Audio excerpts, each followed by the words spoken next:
All right. We're live, boys. Cheers. 8-1. Put them in the Cheers. air. Absolutely. Put them in the air, baby. I got the After Dark beer. What do you got going on there, Van Winkle? This is a mochaccino milkshake porter. Oh, I'm wow. the fancy craft guy, I guess. That's the motor oil. That's right.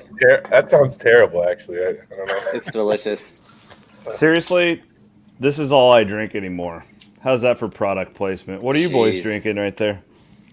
I've been stuck on the old fashioned since I first tried it.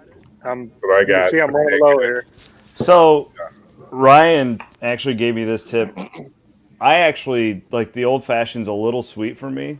Do you pour extra bourbon in it? I haven't. That might not be a bad idea. It is Yeah. a little sweet, but it's such an easy drink just to sip on and drink and not. I feel like you're getting overpowered by anything.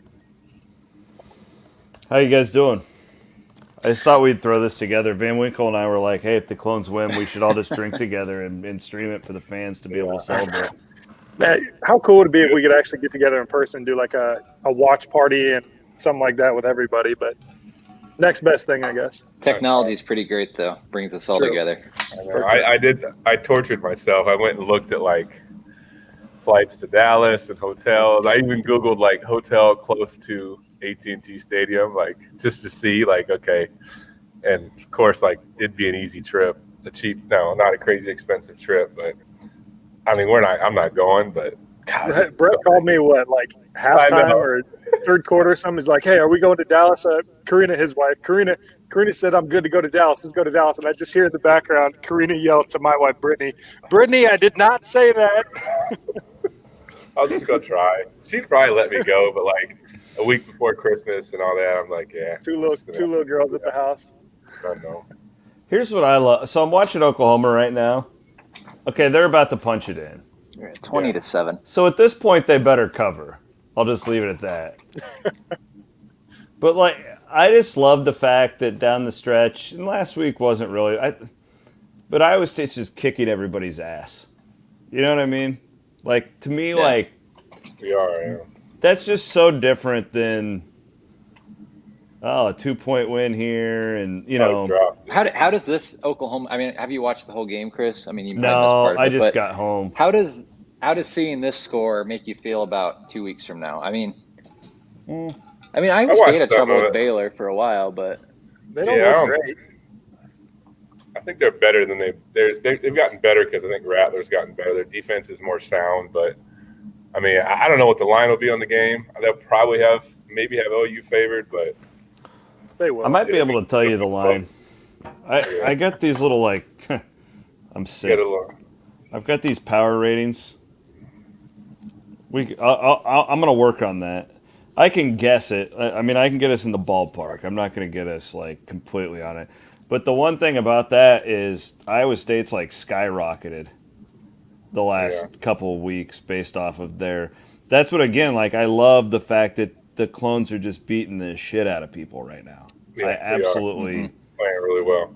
I absolutely love that. Some of the doubts I think nationwide about whether the Clones are for real or not. The fact that we're coming out and winning by 2, 3, 4 touchdowns the last few weeks, I think it's kind of putting some of that to bed. Brock's just looked awesome too. I mean, like he's just on another level right now. Did you see Mike Green's? Yeah. Did you see Mike Green's tweet about how he's performed after that first half against Baylor? It's unreal. Yeah. He's played really good football the last few weeks. God. That's got to make you feeling good. And then you got a Heisman level running back. He's just shattering all of Myers' records. Oh, shit. You hate to see that. Okay. Mine lasted longer than yours there, Lazard and who else? I think I still got maybe one left on the board, but what's the one left? I think I still got career touchdowns. Oh, okay. Yeah, you're safe there. I mean, unless my man X 31. Unless my man X gets hot in the next couple of years. Dude, how good has he been? Todd, He's good. Do you remember first of all, I want to say hi to my little girl Cammie. I guess she's watching me in bed right now. Hey, Cammie. Everybody say hi to Cammie. Yeah, I'm the guy whose kid's up at 10:15, the 5-year-old. Do you remember like the Louisiana game? How bad Hutchinson was, and I felt terrible Yeah. for him because it's like I know he's better than that. Yeah, especially man, coming in he's with made all a the hype turnaround. he had. Yeah, but like he dropped like 4 passes in that game, like he couldn't catch anything, and now he's really good. Like he's turned Yeah. into a really good receiver. Yeah, he's been really, really steady for us all season. I think really the almost the lone bright spot in the wide receiver core. I mean, Akers gives us some. Milton, just hasn't been around. Sean Shaw showed up the last few weeks. He's came on. Yeah, he's been good the last 4 weeks. But He looks Hudson, more he's been the guy that we've been able to rely on all year. And he showed that again tonight. And yeah, he's just a good player, and it's good to see because, like you said, the first few plays out that he had a chance to make plays, he didn't capitalize in the first game of his Cyclone career after a whole offseason of us hearing about how he's the next great Cyclone receiver. So that's got to be tough on the kid, but he's bounced back and really had a heck of a year for us, especially when Brock hasn't necessarily had his best stuff early in the season. So he's obviously turned that around and looked as good as anybody in the country lately, though. How much of those receivers capitalize on the use of the tight end, though? I mean, those guys are such a threat with their size over the middle, too. Like, how much are they benefiting from a deep tight end group? Well, not much because Brock's just going to be looking at the tight ends all the time. We got 3 of the best tight ends in the country. So, as a receiver, I mean, that's like Brett was just always throwing the ball to Barkema when we were there. Yeah, right. Dude. Okay. No, it definitely helps out. It helps everybody out. I think it helps the quarterback out the most, probably. I got a great Barkema story. So, I lived with Carper and Brantner. It would have been my senior year. And Barkema came over one night, and there was I used to do the MediaCom show with Steve Dace and John Miller, and it was the site. He's off the rails now. You follow It's a totally different deal now. That's your boy right there. I'll check it on his tweets. I'm just like, you got to be kidding me. Like, I guess you got to drive engagement somehow, but he's all. It's funny. Whatever, man. Anyways, there's an episode, and I'm a totally like wet between the. I'm a total idiot. Like any of us at 21, if you're being thrown on TV and supposed to act like you know what you're talking about. And I'm like analyzing the upcoming season, and Barkema's sitting there, and we're all watching it, and all of a sudden I just start shitting on the Iowa State tight ends. I'm just killing them.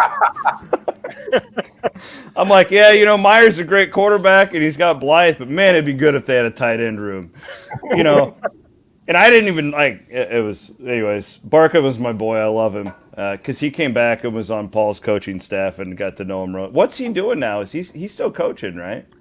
Might be doing some high school stuff. I know he's got a kid and he's married now, but I don't know where he's. I don't know where he's at. Last I heard, he was down in Texas doing some coaching down there. I'm not 100% sure where he's at. But. So he went with Terry Allen though, right? And was down at Missouri State for a while. Yeah, he was at Missouri State when I was at UNI. So we played against coached against each other in a couple of games. So. Okay. This is how we know we're old, Todd. I remember when TA was like Terry Allen. I remember little Chase Allen, this little redheaded kid running around at practice and it'd be up now it's senior day with him. I know. Now he's senior day and he's 6'7", 250 pounds. I know. Wow. We are old. I know we're old because I get up every morning and every joint in my body cracks and pops. But What's up, Bloom? What? Bloom's here? Oh, Bloom's here. Wow. Hey. I have an emergency. Excuse me? I'm out of Cody Road. Oh my God. Well, I've got like 5 bottles in the garage right now. If you want some more. What do I do? Are they watching? Do you want to send some? Are they open right now? Could you? I don't even have any, Bloom. So can Chris pick up the back phone and get some sent out to you? We can do. We'll see what we can do. Drone that stuff over here, man. Legitimately, I'm not just saying it because it's got our logo on it. Maybe I am, but whatever. This stuff is unbelievable. Bloom, we like the original Cody Road. Yeah. This is phenomenal. You guys this did great. Barrel pick. I haven't had the barrel pick yet. What would you say the difference in it? What's where do you see a difference between that and the original? I would say it is the original would be a little bit more. I would not call it spicier. It's a little bolder. This is more like a buttery. It's like smooth, it's a sweeter butterscotch type taste to it. I can't describe it, but I mean, it's kind of like a mood thing for me. But right, like your first drink, I think you would prefer the barrel, if that makes any. Is that accurate, Bloom? Yeah, I think that's that. I don't have a sophisticated palate, but I think I'd say that's true. You did a good job. Although I'm not crediting you, C-Dub. Well, Never I mean, there was that. only two of us. Right. So I'll credit the other guy. Okay, Ryan from Mississippi River just said he's driving to Bondurant now. He's going to see us at 1 o'clock in the morning. My man. I see that. Load him up. Yeah. Yes. What for real this will get funky here as we keep having some drinks, but what was it like? I was with Whitfer. I was sitting with Whitfer in the stands today and just kind of hanging out with him. I don't know. You guys are the team that I always think of that was the closest one, like, to me, like, because I thought that '05 team, if you could have snuck in there, maybe you guys could have had a shot. Like, what I don't know. Watching them go 8-1 and just kick ass like that, did you guys have like any profound feelings today? That I just get feelings of like, I mean, I don't want to say like regret, but there's just so many games. Oh, like wow. we're gonna have this after the season. Like we would be in the playoffs. I don't know if we'd be with a one-loss team, but like this is where I go back to like Coach Campbell and is he going to stay or is he going to leave? Like we're not that far away from being a playoff team. Like Yeah, think you're about right. how like we're not that far away. I said that tonight on the Cyclone Sound Off with Heather and Emery. Like, it's not like Iowa State is a stepping stone job anymore. You know, No, in the last couple of years, we've proven this is a good college football job, and he seems to love it. I mean, all signs point to that. The other thing I'll say about that is, like, all the wondering and hoping and not knowing if he's going to stay, is he going to go? Like, that all sucks. Let's just enjoy the ride we're on right now, and enjoy Matt Campbell and his staff for as long as we can, because it's not like any of us can do anything about it. But Yeah. Well, Yeah. yeah. I was just gonna say my point about like Daniel and Chris was like I just think about like the games with like not like the Baylor game. Like we beat Baylor, 9 times out of 10 that year, and we come out and just played terrible, turned the ball over, and that was like their first Big 12 road win, like probably I think ever, and since the Big 12 was formed. That is correct. And like those are the games. thanks I for think about. clarifying that, man. Thanks. Yeah, thanks. But like I think about that almost as much as Kansas was Kansas, right? But that was we're literally on the bus driving down to the game, not knowing if, because we played them on a Saturday. Nebraska played Colorado on Friday. So like our whole mindset changed, and it was just Kansas was a decent team. Like they had they were okay. Winning a BCS game at the time. So I thought about games early in the year more so than like the one. And I just think we're going to have that this year. Like it's going to be the best year we've ever had in the history of our school, and we're not that far away from having it be like, a playoff year. Special. You know what I mean? So, but yeah, I'm just happy. I was just like all day, just like cheesing, smiling, just in a great mood. Like, because we clinched obviously in the first quarter or something when Texas won or whenever that game was. I don't know what clinched it for us, but yeah, I was just happy, man. I'm just happy for fans, the players, everybody. Yeah, so I had a weird moment. I'm kind of writing about this, but like I've tried to like keep this season and like the pandemic and everything into perspective. Because like my initial thought, and Bloom, it's crazy. We had somebody tweet at us earlier this week on our podcast on September 7th. Like I literally was like, oh yeah, this is going to be the year that we're going to go to a New Year's Six game and win the Big 12 and nobody can freaking go to the games. And I was kind of being a dick about it. It's not new for you, but Thanks. But it's easy to go that route. But I was in the stands tonight and like they started playing Bloom's song, The Juicy Wiggle. And I was like, man, like this really sucks. Like how awesome would it be if there were 60,000 people here? I know. And like I'm looking around at like, Whitfer's kid is 6. So all he knows is the Campbell era. He thinks that Iowa State's like this elite football program. What a time to grow up. Yeah. And like and then I see like this old man who is like, we had a guy call into Cyclone Reaction tonight, a 53-year-old season ticket holder. I just tweeted about him who, like, it literally made me choke up. He's like, this is the best season. It's also probably my last. I have cancer. He basically told us he's like going down. And like, And like, I don't know, like for a minute, like I was sad too.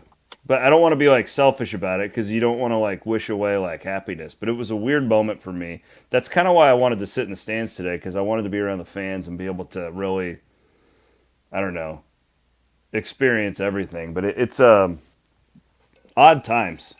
Yeah, Now I think that. I'm gonna be like crying here in like an hour. Well, I think the thing is, it's like, yeah, you wish there were people there that could go to Dallas. I mean, how many Iowa State fans would be in Dallas in 2 weeks? I mean, Yeah. We'd have like 300,000 We would people down take there. over that place. they can't even get in. I know. And then how many would go to the Fiesta Bowl? Let's say if it's the Fiesta Bowl, like, I mean, similar amounts.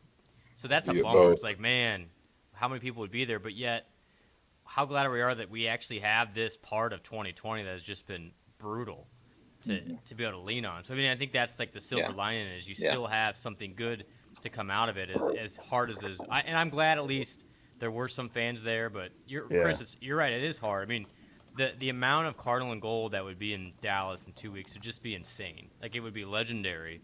And there will still be a lot of Iowa State people there, but it's not what it could be. And I think there is always going to be that lingering what if about this year, as great as it has been. Yeah, it's just, but then like and thank you to one of our viewers here pointed out his name was Larry, the guy who called into the show, and it's just like, man, think about how shitty this year's been for everybody.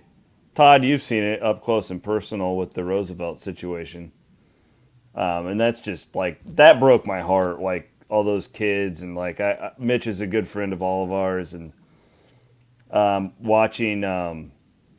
Young people just miss out on, and then there's people who've died, literally. I mean, it's like a pandemic.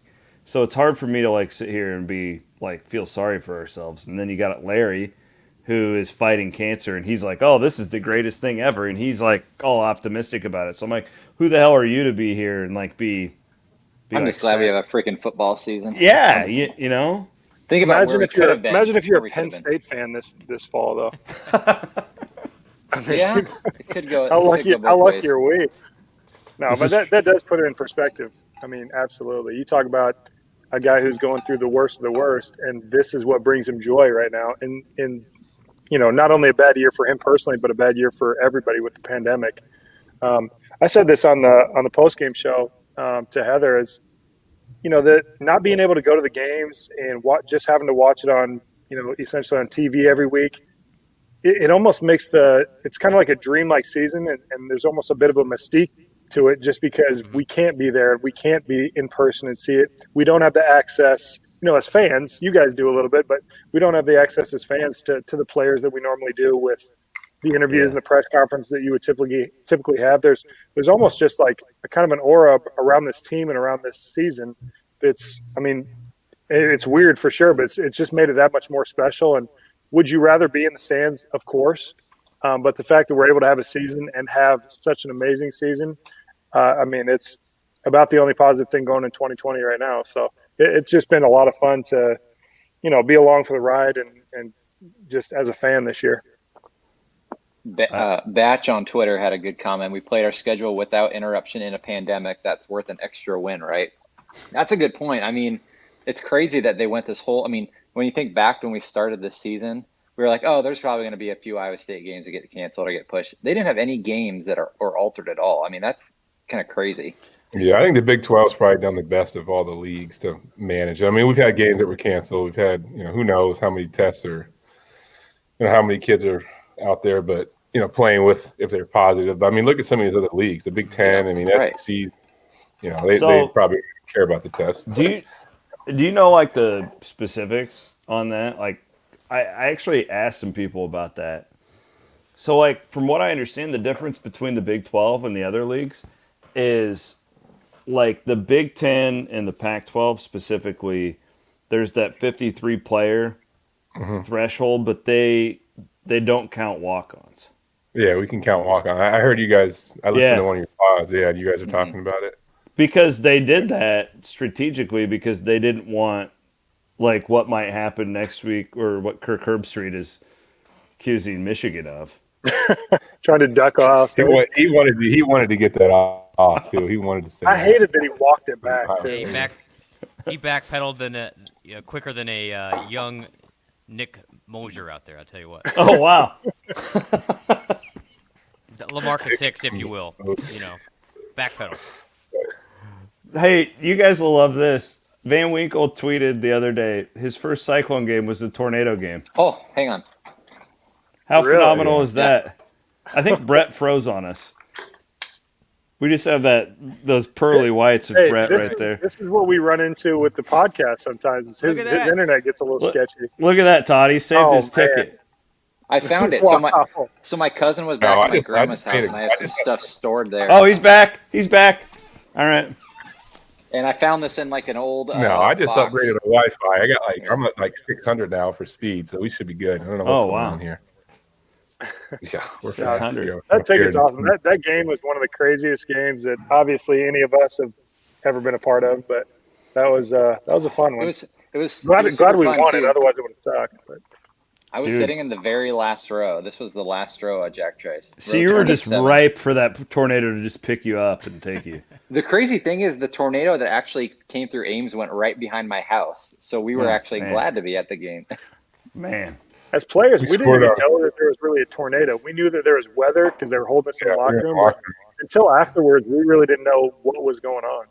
Mm-hmm. We ran like a trick play with Barkema, and he scored a touchdown on it, and he was an illegal receiver downfield because Walter Nickel covered him. So Barkema goes out for a route. Walter Nickel. I ran the wrong route, and my guy that was covering me just blasted as he went the end zone. Hey, can you guys give us the inside story on Webster Patrick? Do you guys know anything about Webster? I know he was a monster coming in, but he just I've always wanted to know. I've just never asked. You remember practicing 2 days? 2 days he wasn't taking any reps, like any reps at all. He was just kind of hiding in the back of the line. And Coach Alfred goes up and says, Webb, like, why aren't you taking any reps? You're supposed to be in with this group. And he looked at, this isn't 2 days, so it's, August. And Webb looks at Coach Alfred and says, I don't know, man. It's just too cold. It's like, I get you from Texas, but it's August. Like, it's still pretty darn hot up here in Iowa in August. He was probably the most talented back. He's one of those kids that just didn't adjust to being in Iowa from Texas very well. He got me burn, though. He got me blackballed from the program for a while. For what? So it was 2004, I want to say, and I'm on. This is when he committed for like the second or third time, and I was working for Scout, and I'm on the phone with his JUCO coach, and who was the D-line coach? Mike Nelson.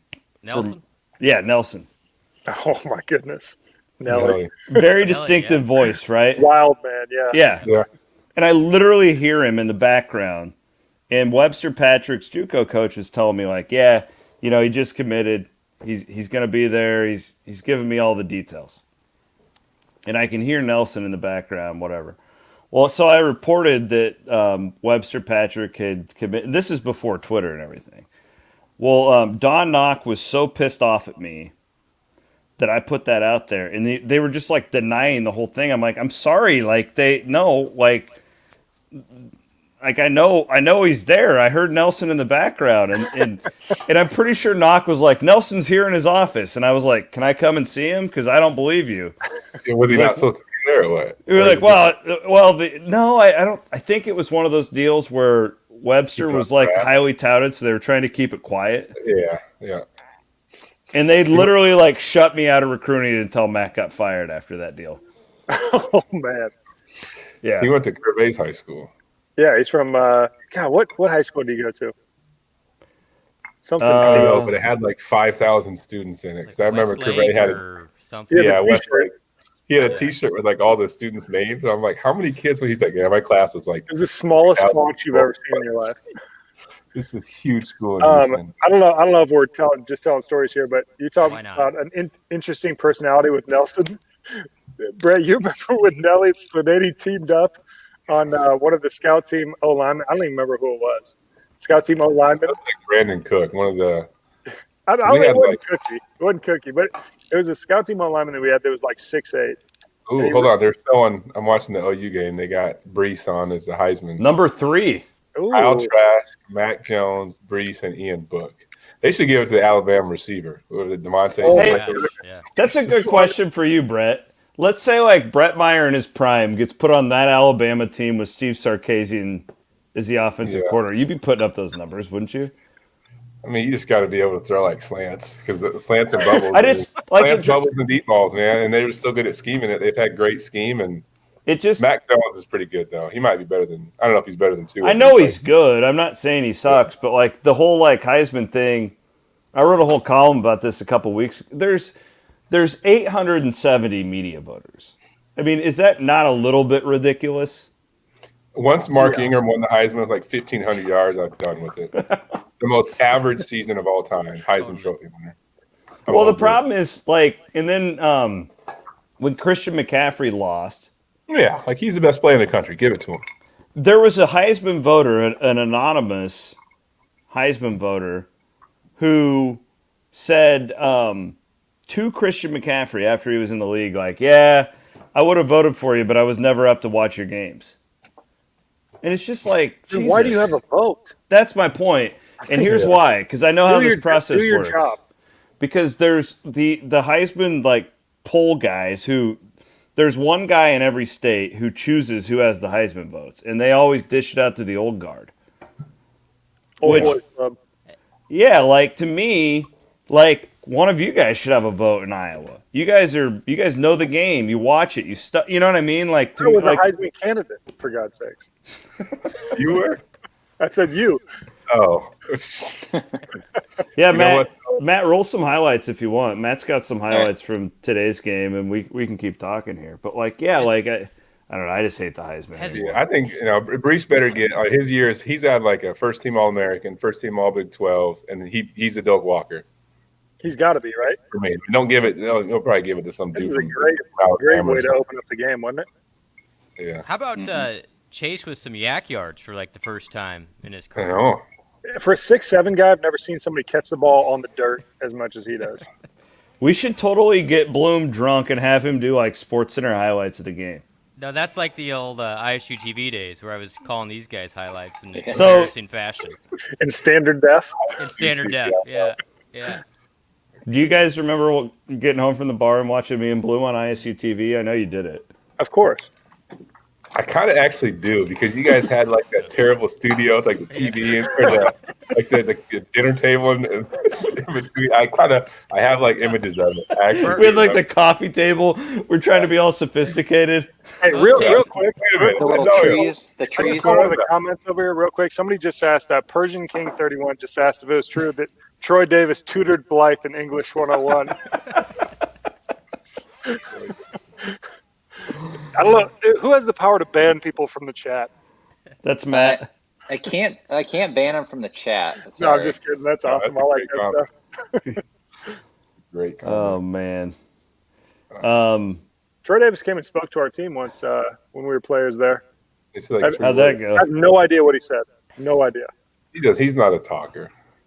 His presence was enough there. He was there. My favorite interview was always Chris Singleton. Here's Brett with it being the PC police again. No, what I'm saying is the best thing was when like Jack Trice's great grandson came in and talked to us and was like, I'm not even joking. He was so hyped. He was like, and then he kind of got going. And he was like, did he really say like Jack? Do you remember at the end of the thing? He was so hyped up, and he goes, he was trying to motivate us, and he said, Jack Trice died for this school, and you should too. I was like, hey, what? Oh man, you guys even needed motivational speeches with Mac there? I mean, that's like no, you can't follow Mac. No, the best thing was when, do you remember, and they got in trouble for this, do you remember when the cops came in, Todd? So you have like the cops come in 2 days every year, and like Tim Dobbins. What are the cops there for? Oh, yeah. Just to talk stuff like, hey, don't be idiots, don't do this, that, whatever. And like Tim Dobbins is Tim Dobbins, right? He's like the toughest, like just the biggest OG of all time. And he looked like he was like 40 in college. Yes, and they got like, one of the cops was like, who wants to get tased?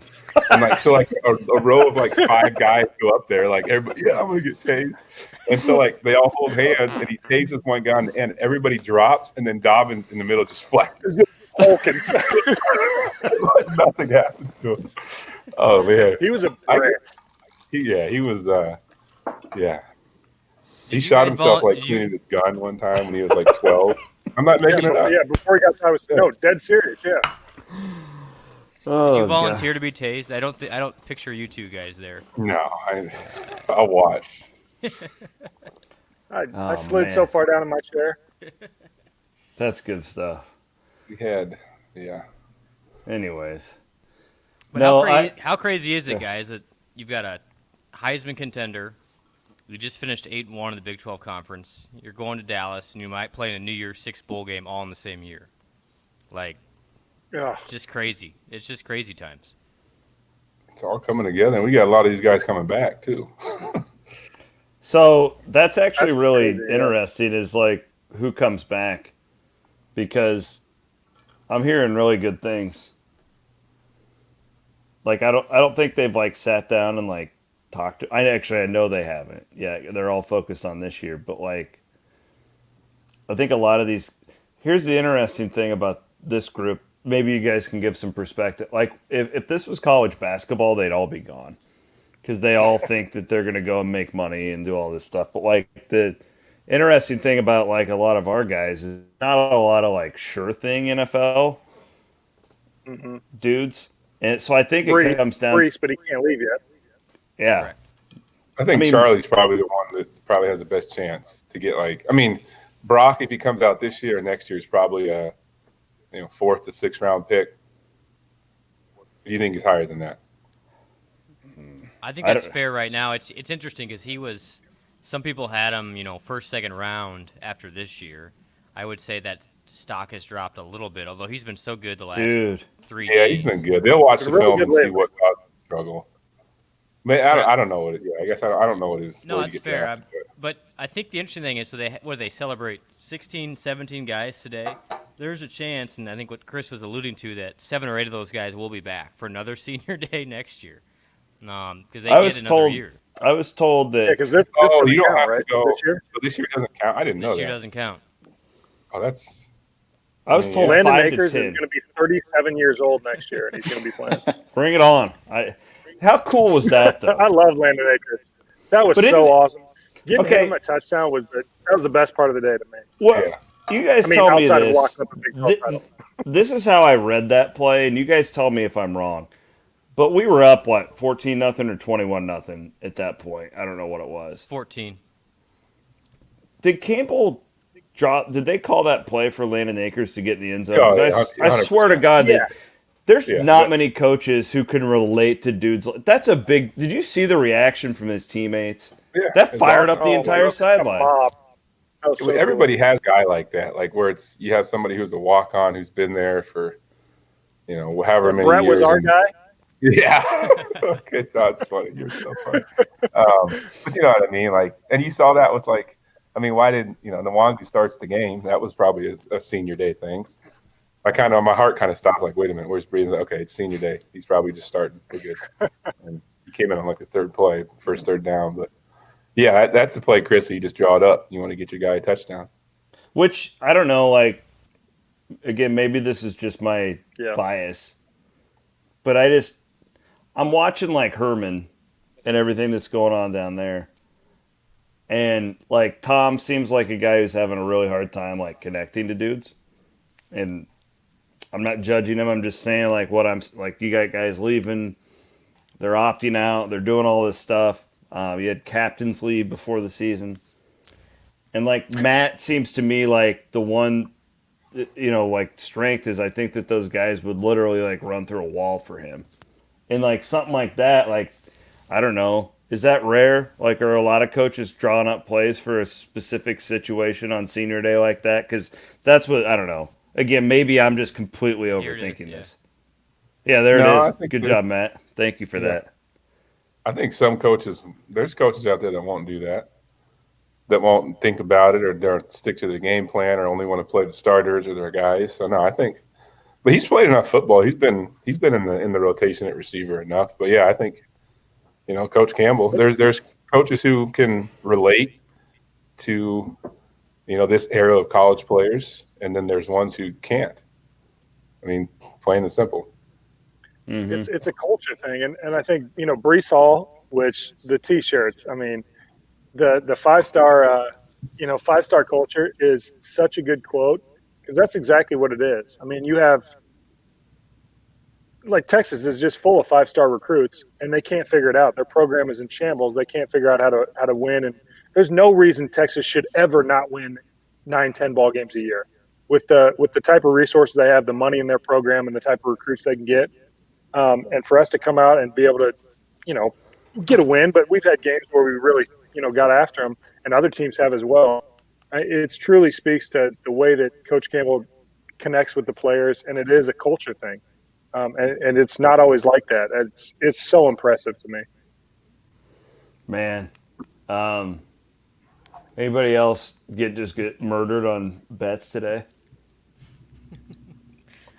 Chris, I had to laugh in the reaction show. You were reading a gambling, don't get it over your head gambling promo, and it made me laugh. I'm like, So to do that, it's you. I went 1-6 on my locks this week. So there's some fans that are mad at you right now. I was going to say, how many people are following your locks? Oh, the Tell their tweets. wife. The tweets. So here's the problem. The last 2 years, I went like 74%, which is insane. So I got like this reputation of being like smart. Well, I'm not. Like, it was luck. And now like people are following him religiously, and like every week because I'm getting killed this year, because that's what happens. It all evens out. Oh my Twitter feed's a bloodbath right now. What games did you lose today? All right, hold on. Rutgers. Rutgers. I don't bet, so. I locked up Rutgers, but they were playing Penn State, who's just garbage. So I'm a big Shiano guy. I think he's really good. Purdue, and they got beat by Nebraska. Texas Tech, and Texas Tech damn near lost to Kansas today. One on the field goal, yeah. The Clemson first half line, they didn't cover, but they covered in the game. Oklahoma, they didn't cover. The only one I won was Iowa State. So what do we think here? Chances of Iowa State making the playoff, like 2%, 5%. I mean, how much? Part of it depends on what happens with Ohio State, right? I mean, don't get me started on that. Let's go 4 games. Because other than that, they need what, Clemson to lose in the title game, and a few other things to happen. But I mean, they'd have to win out, but Iowa State would. Right. Yeah. I mean, you beat Oklahoma. I mean, A&M's kind of on the fringe. Florida's there, but how much would BYU beating Coastal helped? Not much. They're out of it. Yeah, they're out of it. So I mean, you got to worry. Like, could Iowa State jump a Cincinnati? Yes. Florida loses to Alabama. Okay, they're out. A&M doesn't even play in the title game. Get them out of there. So yeah, they'd be right there. I mean, they'd be at like 5 or 6. Right? You would need Clemson to lose to Notre Dame. Louisiana, man. Damn. Yep. Did you see that long snapper last night?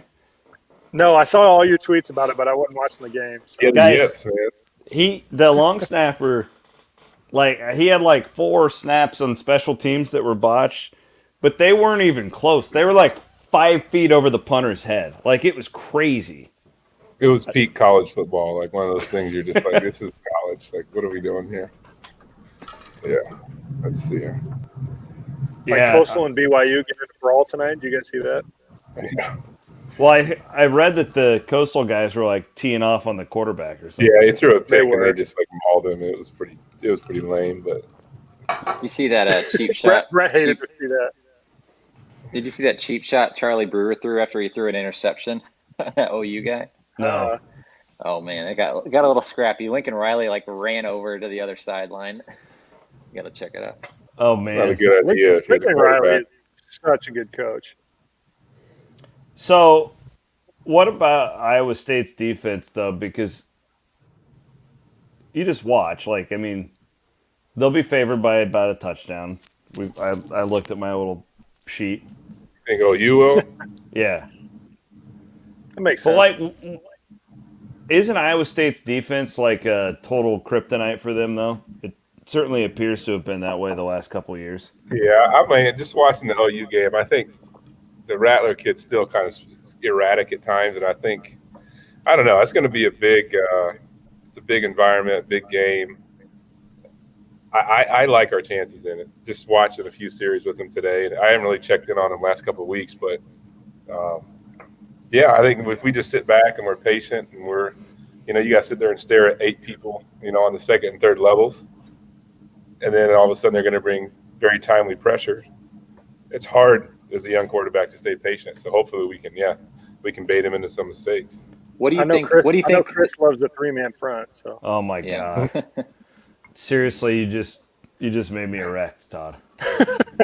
That's tough. That's got to be tough, Brett. You can speak to this for a quarterback where you don't know where 4, 5, and if they blitz 6 are coming from. I mean, you know 3, but you don't know where anybody else is coming from, depending on what's down a distance. So that can't be easy for a quarterback to dissect, especially a freshman. Yeah, I think just you can figure it out if you've seen it enough. But yeah, I think he's just young. That's the biggest advantage we'll have. And then we have an extra week. Go ahead, Brent. Sorry. What's it like playing in an NFL stadium? You guys played in that Houston Bowl, what, 05? I mean, did it feel any different, or is it just, big stadium is a big stadium? Yeah, once you play in, it doesn't feel a whole lot different. But I mean, I remember our travel day getting down to Houston. Oh. We had a fog delay, so we were supposed to leave in the morning.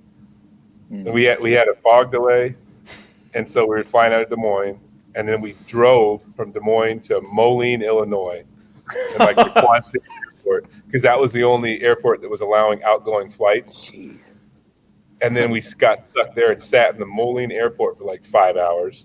Finally flew down to Houston, got in at midnight, and practiced that night, or like at 10 o'clock and practiced that night. Tony Yell gave me a haircut in the bathroom of the airport because we were just sitting around for that long. And then, but yeah, like to your point, like that stadium's huge, right? It's just massive. So, but the only difference was it was just like a big empty stadium because bowl games are more empty than a normal game. Like playing at A&M, playing at Oklahoma or something like that, it's way more packed than it is playing in a bowl game. At least for us. I don't know. How many fans are they going to allow at the championship game? Do we know yet? Yeah, it's 25%. So that place seats like 90. So if you do the math, it's crazy because how many were they allowing at Jack Trice? 15 today. I mean, it looked like more than that. It looked like more. It looked like more than that, didn't it? It looked like half full. It's that angle they show it from, like that like 3/4 angle down the stands where it looks like it's full. What's the atmosphere like there when you're there live in the stand? What's the noise like? I mean, honestly, it's really not that different. Like, I mean, the decimal level isn't as loud, but there's still like the same reaction to the plays that you don't get. Yeah. That you don't get in the empty atmosphere. And Iowa State fans were so into that game. Yeah. At least in the section I was in. Bloom, are they still piping crowd noise even with the 15,000? Maybe a little bit, but it's hard to hear. It sounds like the radio gives you a pretty true sound to what the stadium's like. I mean, I wasn't at the stadium, but it's, from what I can tell, it sounded pretty similar. Yeah, I mean, it's a lot more obvious in Hilton with the crowd noise, or it has been, or the fake crowd noise than Jack Trice. Hey, speaking of Hilton, what's going on? I was telling, I don't know who I was telling this to, but like, I get more into basketball games almost than football. That's why I asked you to do halftime with me, because I know it was you. You told me that. Yeah, because I got to do. Well, I'll get to know our team because we get it's literally an entire new team every year, except for the last few years we've had. Perhaps that's the problem. Other than Sullivan Young, who's been there for 7 years. He's the Landon Akers, yeah. Yeah, I like Prome. He seems like a really good guy. And he is. Around the age love him, so I want him to do well. It's just. Yeah, we gotta Bloom. Come on. Hey, first off, Lindsay was awesome on the call. She's the best. Yeah. Like when I was listening to the game, I'm like, who is that? Is this like somebody? I thought it was somebody from ESPN they put with you. I'm like, she was really good. Making Bloom look good. Well, it takes a lot, honestly. No, she's great. No, that's a big game tomorrow, though. Like low key, they need to win that game. You got to beat DePaul. Like you have to win that game. Is the line out for that yet? I haven't seen it. It'd be news to me. I'll look. Are they doing the normal tournament, or is it going to be like expanded field this year, or everybody gets in? What? No, it's going to be normal, but it's going to be in one location.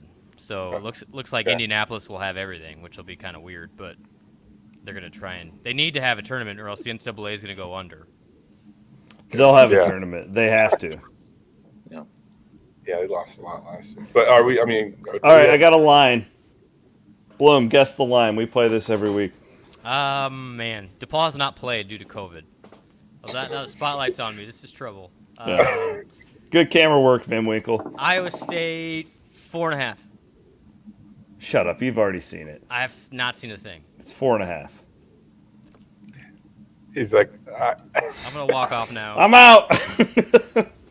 George Costanza showmanship. I'm out.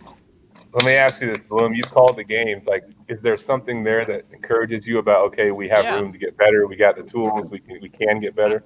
I do think the talent is much better than it was last year. I think Javen Johnson's a good Big 12 player. I think Coleman Lands can do it. Harris is capable. And then the young guys are going to take a little time, but there's talent there. I'm going to watch the game again. The problem is you're not playing in a vacuum. You're playing against the other Big 12 teams, and the Big 12 is loaded. Yeah. So Baylor, Kansas, West Virginia. Iowa's good. You got to play Iowa in a couple and you got to weeks, play right? Iowa. Yeah, this week, Friday. Yeah. That's going to be a bloodbath. So while you may be better, it may not reflect it in the record, and you have to play everybody twice in the Big 12. So yeah, their center scored like 40 points in the first half. What's Lucas up there? He's got like 40. Lucas layup after layup after layup, dunk, layup, three. I'm like, man. Yeah, Meyer's really into basketball. He doesn't know Luka, his last name. He's a Twin Cities guy now. I was thinking of Luka Doncic the other day. But, yeah. Hey, I don't It's kind of a go for these days. Brett's a big PJ guy if you get him talking about go for football. Hey, I'm up here in the city, man. They don't talk. It's hilarious. Like the Vikings player, like buys a new house or something. It's breaking news. Minnesota goes 11-1. It's like, oh yeah, they had a good year. They don't talk about it. Anytime I hear PJ Fleck talk, I swear to God, he's going to sell me a overpriced Camry with 125,000 miles on it. Hey, is there a worse bowl draw in history than Shreveport versus Miami of Ohio? Shreveport. So we get there, and like the first thing I see is we're in the hotel, and I turn on my take a shower, brown water. Like I don't want to like. I mean, I don't want to. You're from Atlantic. You should be used to it. Okay, here we go. Great call. That's a great point. Like when you this is one thing I learned when like you get out and you travel. Like you're lucky when you're from Iowa. Because I remember, like, I had friends I brought back to, like, the Iowa State game, like, 6-7 years ago. Like, Des Moines and Ames, it's so clean. There's no traffic. I'm like, what do you mean? Like, we're used to that. So, like, obviously, Shreveport's different. And, like, the only thing they had was casinos. Casinos, yeah. So we were, like, 18, 19-year-old freshmen. We just played PlayStation in a hotel the whole week. Like, we didn't do anything. The hot tub every night. Yeah, you remember Moser and there was a fish fry. Like, you have an event with the other team at bowl games, and like half of our defense got food poisoning. So like during the game, you see Mosier on the TV copy like run into the bathroom. Yep. Greedy, Steve Paris like running. It was. Thank God we wore the Reds that game. Heinrich W63 is a big fan of he's a Harlan guy, big fan of the Atlantic jokes. Hey, we beat Harlan my senior year. I don't even want to hear it, man. They got spanked this year in the title game. What'd you say? What the hell's going on in Atlantic? That pissed off Meyer. He's pouring out right now. You want to go see the new and improved and revamped Trojan Bowl? We got field turf. No, but like, what are y'all playing like Western Iowa Conference teams and stuff for?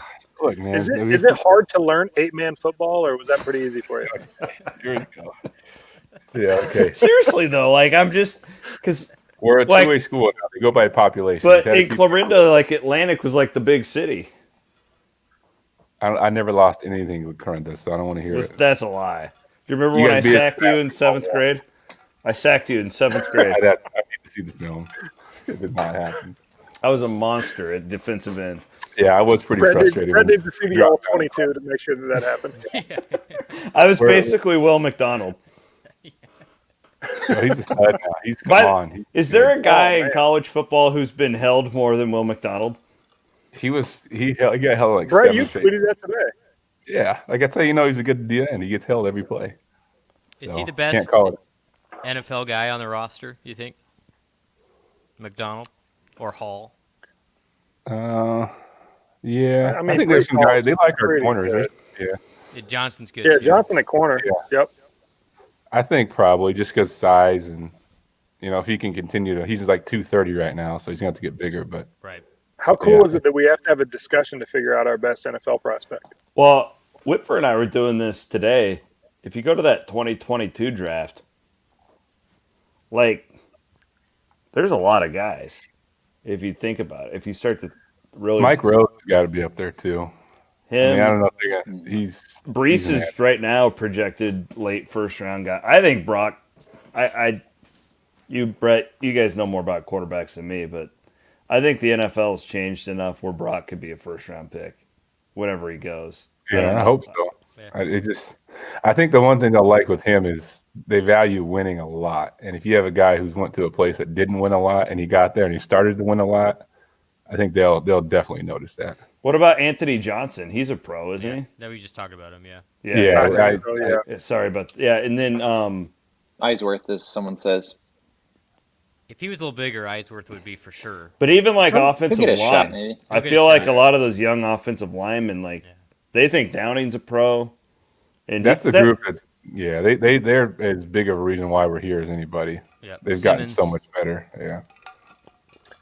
Some of these most guys fun you just dude. don't know, like Eisworth. It's going to come down to what does he run to 40? As stupid as that is, because he can absolutely play football, they're going to want to know numbers, and that's the stuff that I have no idea. Yeah. Most fun guy to watch on the team is Aisheem Young. I was going to say that. He's a missile, man. He's got to be careful though. He's knocked himself out a couple games. What Well, game is that? Still good. He'll get smarter.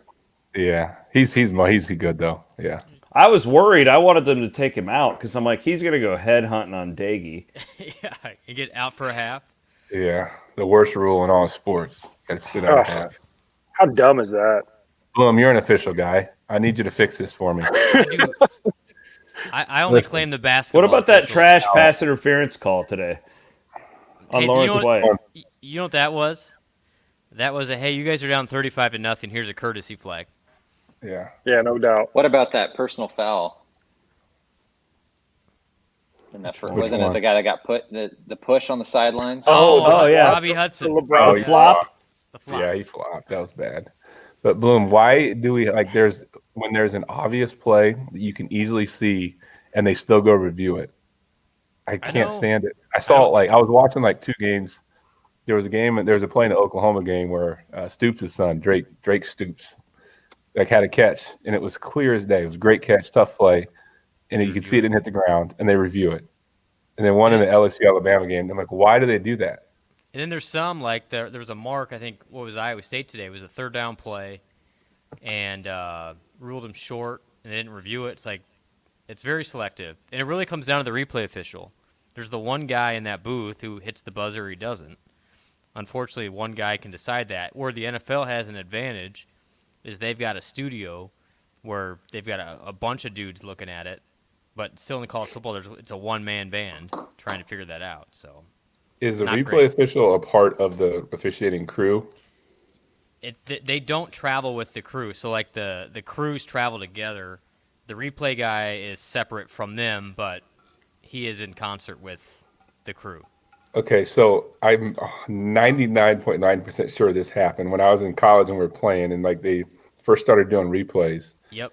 Did they even have high definition then? You guys got effed at Missouri. You remember that game?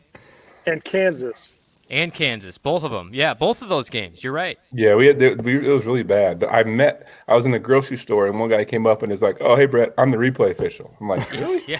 Should you be here just talking to me like this?" So wait, what? It was just some guy who No, good point. So Iowa State has one guy that does a lot of their games. So is he a local guy? Kind of. But again, they travel a little bit. But he's Can we get him some local-ish. Cody Road? Send them their way, Mississippi River. Come on. Grease him up a little bit. That just seems like it's just right for fraud Totally. or something. Totally. Hey, I think campus my neighbor on the Todd Kirk's trying to guess the line for the championship game. OU -3, I think is what he said. I think it's closer to 6. Yeah, I think 5 to 7, 8-ish. I think 6. Yeah. I bet Funny since we beat them, but it'll start at 5.5 and steam up to a touchdown. That'd be my guess, because the whole narrative will be Iowa State can't beat them twice in a year. and they're going to kill West Virginia next week. I can just feel it. Yeah. We completely broke their will today. Like, that was a total just ripped their balls out and stomped on them. That was for Wally Burnham. Yes, I was thinking about that earlier. Dude, Geno Smith. Geno Smith pushed him. Bloom, you're the pop was- culture guy. What's the song that they play and all of our players go, they all dance together? I'm not they call it the surf. What is that? I don't know. Swag surfing. Swag surfing. I don't know. Maybe Matt is now. I'm too old now. All I know is they're down by 39 kicking field goals, and our guys are over there like just dancing, just stomping all over their hearts. Like, they're done. Bet on Oklahoma next week. Circling back to a conversation that was probably the first one we had on this thing is, like you said, Chris, how nice is it to see us absolutely step on somebody's throat and just close the door on people? Yeah. As opposed to, like, when we had a chance in 04 and 05, not being able to get the job done. I mean, it's not only are they winning the game, but they're winning it, handily. And they're leaving no doubt, it speaks to what Campbell and his staff have done in the last, few years. And really, that's the culture now. That's the expectation. That's the biggest change to me, is the expectation is no longer, man, I hope we get to a bowl game and win. It's, we fully expect to get to a bowl game. And now a successful season is, are we in the Big 12 title hunt?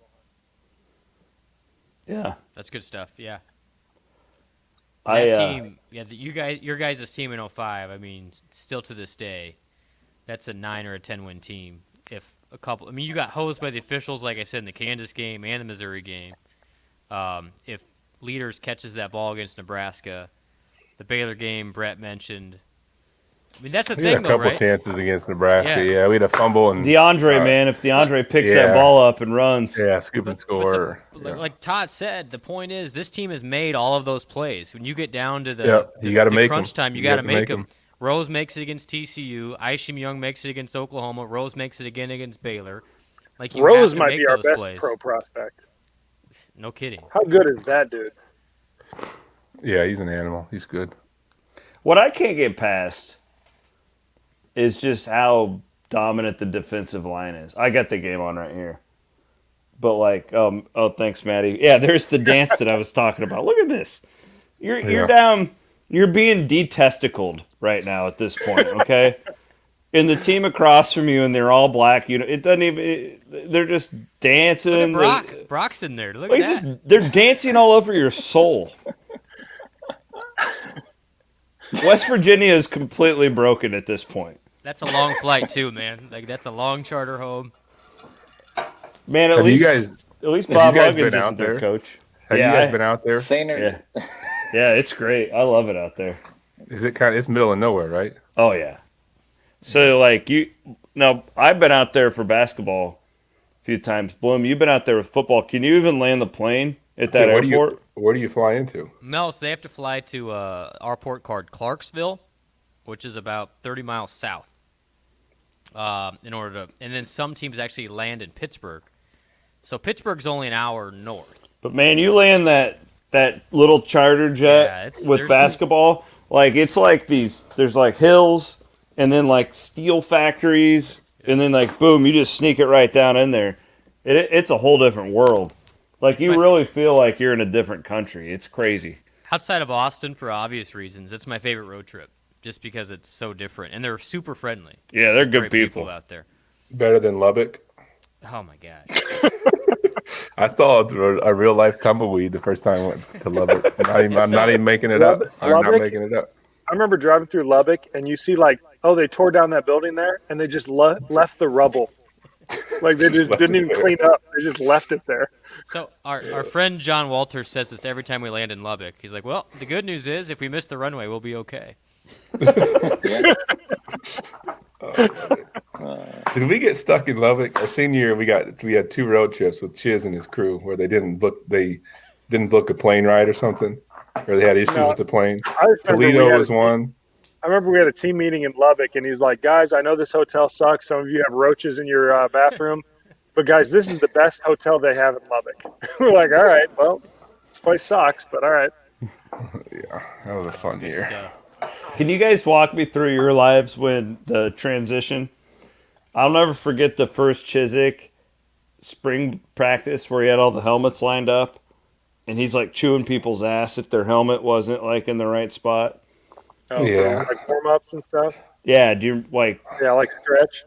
I felt like that was kind of like a show for the media, but I didn't know like how Yeah, that like actually- our first interaction with them really was like winter conditioning.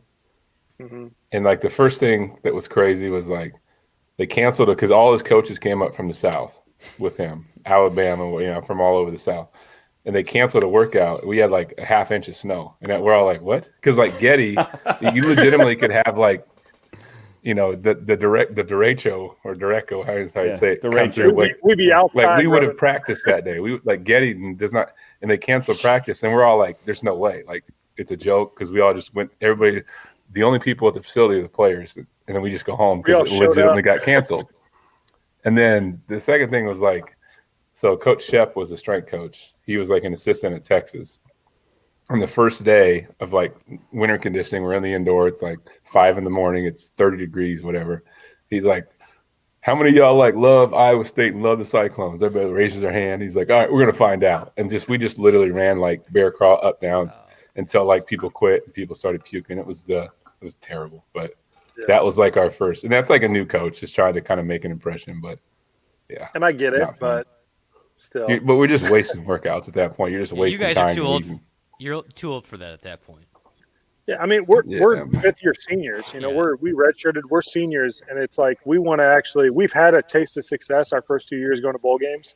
Mm-hmm. We don't feel like we have the time to just waste to doing that stuff. But I mean, it is what it is. And I'll always say this when people ask me, like, I got along with Coach Chiswick. I think Brett did as well. We got along with the staff just fine.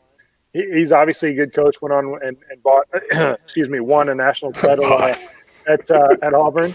But no, I mean, we got along with the staff just fine. It just clearly probably wasn't the best fit. So it is what it is. But it just sucked to be our senior year that's what happened. Yeah, that did suck. Hey, how about that Nwangu run today? He's fast, man. Is he fast or no? Oh, could you imagine his Achilles? He's like our third string running back. That's crazy. Yeah, he's good. Yeah, Jarrell Brock looks good out there when he gets in. Man. No, Nwangu can absolutely fly. I love seeing him do well just because his story, I mean, it's, he's kind of highly touted coming in. He's the fastest guy on the team. And now all of a sudden he's behind David Montgomery. And then he tears his Achilles, which is, as bad an injury as you can get, especially for a speed guy. Comes back. Tell me about it. Hey. Nope. Okay, Brett, no, and we're not talking about you. For a speed guy, I said. And then it's like, nope, now you're behind Breece Hall. I mean, so I love seeing that guy do well. He's had some huge kick returns for us this year in key situations. So I love when he does well. And that touchdown run, I mean, he's zoomed by everybody. How about our coaching staff and being able to like bring in David Montgomery and Breece Hall back to back? That's ridiculous. Like, that's pretty dang good. Actually, to be honest, I think Brock was higher rated. That's what I was going to ask. Yeah, I think he was. Than Breece. Was Breece a 3-star? He was 4.34, yeah. Same with Jirel. Brock, yeah. It was like a 3. I remember seeing Brock highlight when he was getting recruited, and I mean, he had some runs down the sideline where he's just stiff arming people, and he looked like a man among boys. And I thought he was going to be the dude, and then Hall shows up, and if he doesn't win the Doak Walker this year, what are we even doing? Do you remember when Johnny Lang started over both of those guys? Nothing against Johnny, but I'm just saying, like, just how stuff can change. Yep. I was up here in Minneapolis. I was flying out just to go for work, traveling, and there was a lady with like a bunch of Iowa State stuff on. I'm like, "Are you an Iowa State fan?" She's like, "My son plays." I'm like, "Oh, what's your son?" She's like, "Breece Hall. You heard of him?" I'm like, "Oh yes." Like, I know who he is. What? Mom, but terrible story, but met his mom before. So. Somebody's saying here Breece was a 4-star. Jared on the chat is saying Breece was a 4-star coming out of high school. Brock was like barely higher. Like if you counted by the numbers, it was like he was like a .905 or something like that, and Breece was like .89. So it was pretty like you said. How about Iowa State getting 4-star running backs though?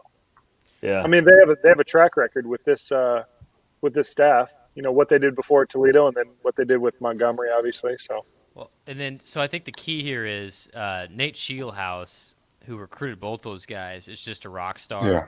And so I think that Campbell's obsessed with him, by the way. Right, He and thinks he he's should like be. the next like big thing. So everyone's going to focus Yeah. on Campbell this offseason, and I wouldn't worry as much about that right now. I would worry about, somebody trying to snatch one of those assistants. And that's what I think Iowa State's been so successful is they've had the continuity within that assistant coaching staff. That's pretty powerful stuff. Yeah, but would they That's leave 100% though? right. 'Cause I don't think so. Yeah, man, it's up sometimes to coaches, them. yeah, they know. Like, I don't want to look at Campbell as an asset, but like, you have a head coach like that who's young and up and coming. Like, you don't leave that. I just wonder As if, someone who was somebody a college coach for a few years at UNI, yeah, like would you know, look yeah. at it, this is a career where you will have to crisscross the country and jump around.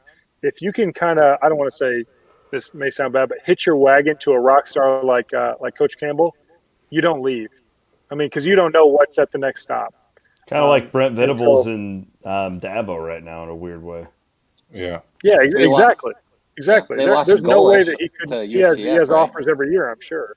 But he's getting paid. Bloom, how does he make? He's what, $3 million, $4 million to be a DC? It's crazy. He's not quite that high, but he's definitely in the it's millions. stupid. Yeah. It's stupid Assistant money for. football coach making millions of dollars every year. I know he's making at least two. I'm gonna look that up. It's because it's a dumb number. Well, because he's been offered a lot of the Power 5 jobs, and he's turned them down. I don't know. Some what of he's those going guys for. I don't want view to him as check being, 2.4. I don't view him as being want to do X's and yeah. O's, and they don't want to do the rest of what a head coach has to deal with. Though. I don't think he'd be a successful head coach. He's crazy. Did you notice tonight? So Clemson is like, everybody who plays Clemson knows they steal signs. Yeah. So Virginia Tech, Yeah, I've read the whole about that. game, the quarterback just walked over and like they just told him the sign, or told him to play like in his ear, like like he's standing next to him instead of signaling it. Quick inside story about that. Campbell gets here his first year, and Iowa State used to be when you guys were on the other sideline. Yeah. Campbell and staff gets here like, what are we doing? Like, why So that are we you see him on TV copy? the sideline where people can look across from the press box? Yeah. So that was one of his first things when he got to Iowa State. He's like, next year we're not over there. We're coming back to the near sideline so people can't steal our signs. So little things like that, and it's a little bit conspiracy with the boards and the, they hold up the black signs and everything. But they were stunned when they got to Ames that Iowa State's home sideline was the one directly across from the press box. And didn't people think they switched because they didn't want to cross paths with the opposing team when they were going to the locker rooms? Like that was like the cover up, right? They did say that, but there was, it makes sense. Yeah, because Wally Burnham There you go. Burnham, yeah. got in a fight with Geno Smith. WWE style. What was that about? I don't So remember that was the Black WCW Friday. style, right, Yeah, Chris? yeah, WCW. amen to that. New World Order for life, baby.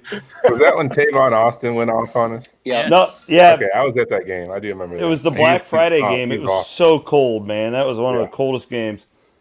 And we're running, and the two sides hit each other, and Geno Smith and Wally Burnham got into like a shouting match. Oh, wasn't he like, I'm a first round pick and all that? Yeah. Oh, yeah. Yeah. And then Yeah. Shane, and Shane's a hothead. Shane gets like all puffed up, and he's ready to go, and then the players get involved, and it was No, bad. Burnham got shoved. He literally got shoved to the turf. And Yeah, was he 70 threw years him down, old. right? Yeah, Yeah. kinda I didn't know he ran ever through him. went down. Oh, yeah, he went down, yeah. Shane did? Or No, Wally? did. Was it like Pedro Martinez to Don Zimmer? Don Zimmer? Yeah.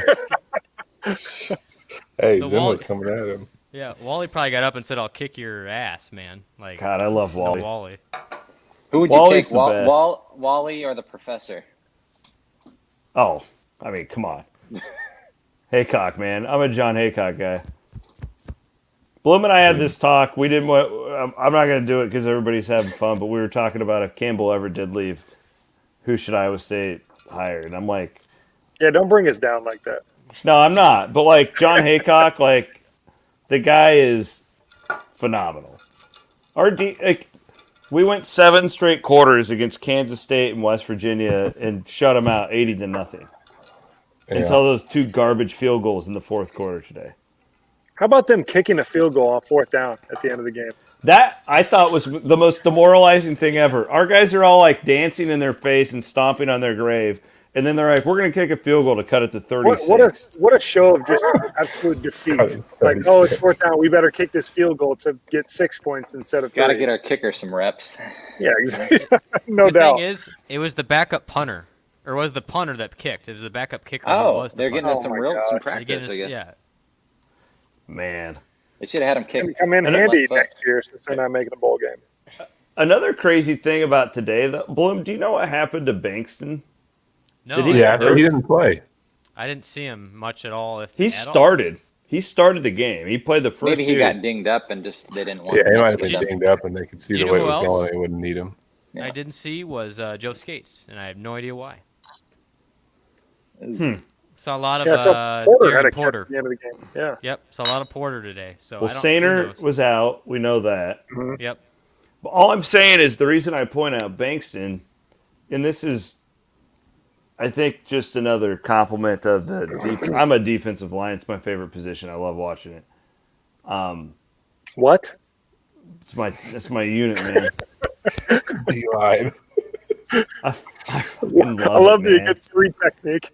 I love defensive line, dude. So great. Shout out It Brett was Curve. my favorite when I sacked your ass too, Meyer. Listen. You know what? Cardinals may have Yeah, lost sorry. that game, but I sacked you.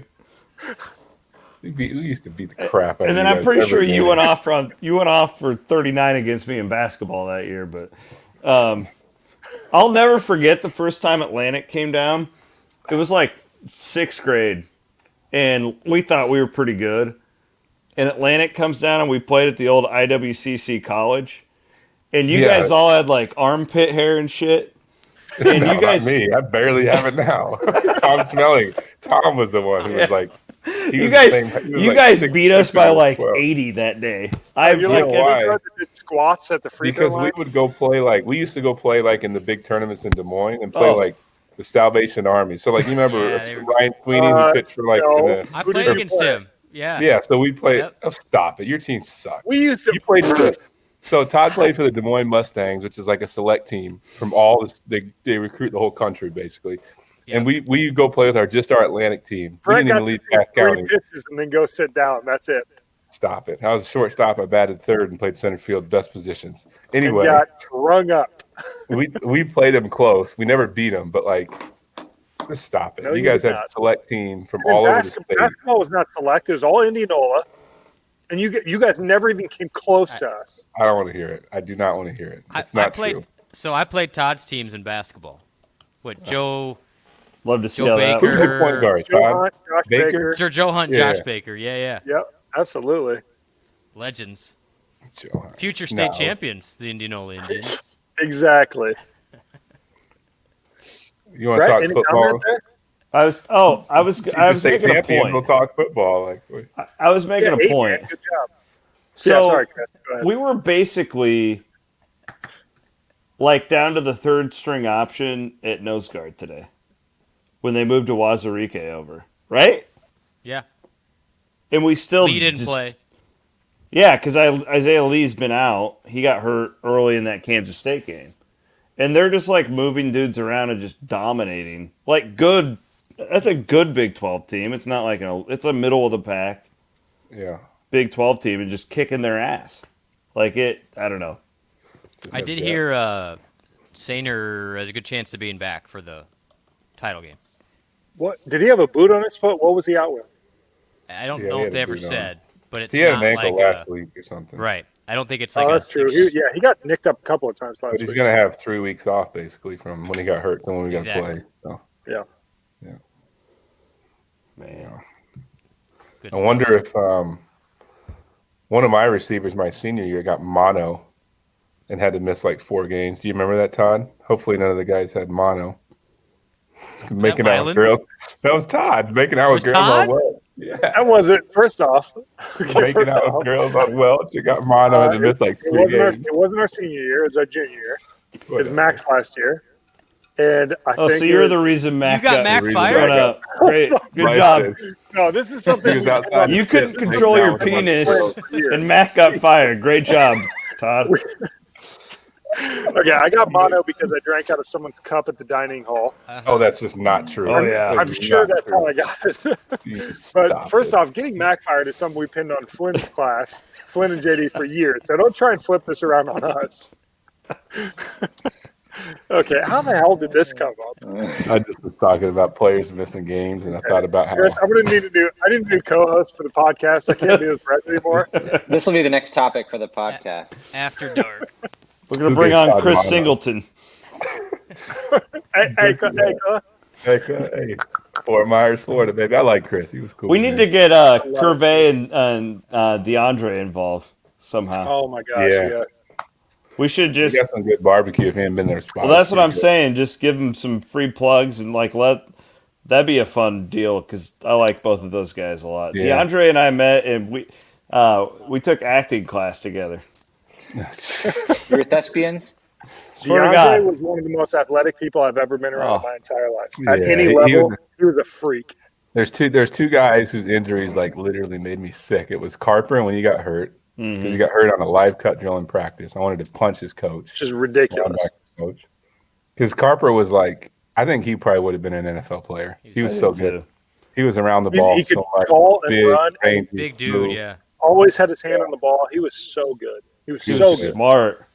Like you got to remember those defenses we had. It was not easy to play early at that position because we had like Ace, we had Matt Robb, we had a bunch of guys that were really good. Tyrone. And, Carper, and they like Yeah. right away. Like Carper, you're playing as a freshman. John He was good. Banks, yeah, all those guys. And he was And good then- as a freshman too. I remember He was all over the place. yeah. And then Dre's injury was Yeah, terrible because he Dre, probably, yeah, like I call I don't want to. him- I'm not just saying this. He's like a 6-foot corner who runs 4.3 and was the #1 kick returner in the country. He probably should have came out after his junior year because he had like 5 picks that year. Yep. But man, that one hurt. Yep. Well, we should totally get those guys. I saw one thing listening to your guys' podcast, and like I think it's an awesome deal if we can like, I don't know, just get as many former players involved and just having fun. You know what I mean? Like, Yeah, I'm gonna try to get Big KO on. He's gonna come on. oh That was wow, cool to have Arnaud on too. Yeah, we gotta get He's a him good on. dude. Yeah, I that's just fun. leave him I alone talked 'cause to he got messages hurt, to Lazard earlier this year. He said he'd come on at some point. Obviously, he's got a little bit going on this fall, but we'll try and get him on here one of these weeks. So, I don't know. I barely know the kid. I've met him a few times, but I get so hyped when he plays. I love seeing because I was so pissed. balls when he out. crashed. Like, come on, like you've seen him He's do so this tough. for 4 years. But yeah, he's landed in a perfect spot with Rodgers, and if he can stay healthy, he's gonna have a nice career. Mhm. It's good. Yes. What's the deal? Is KO done? So I mean, he's working out like he's trying to come back. I think he just Okay. had like. he tore up both knees this year, right? Yeah, that sucks though, because I mean, the Chiefs are probably going to win it again. I mean, come on, there, That guy KO walked in the door and redshirted his freshman year, Brett and I senior year, and he was the strongest dude in the weight room as a redshirt freshman. I remember I mean, hosting he him was on his just a visit, monster. getting to come in here. I'm like, who else? Because I remember walking in, I'm like, you don't look like the guys we bring in here. Like, what are you doing here? He looks like an NFL, like, You're different. your guy. He's just massive, long arms, big hands. I'm like, so then he's just, he just for some reason under the radar. And then Max started recruiting him, and Chiz brought him in, and then as a rookie, starts 16 games for the Ravens. He probably would have been a Pro Bowler every year if they didn't have Yonda there. Like he was playing that good. He's an Iowa guy, right? He's from Houston. Yeah. Yonda did. KO? Oh, Yonda? Yeah, Yonda. Yeah. yeah. Yep. He just retired. Yonda did. Yeah. But no, yeah. He's had a good career, man. All right. Well, you guys good? You guys want to Hey, keep? I want a prediction for the Oklahoma score, and we'll Oh, call it okay. a night.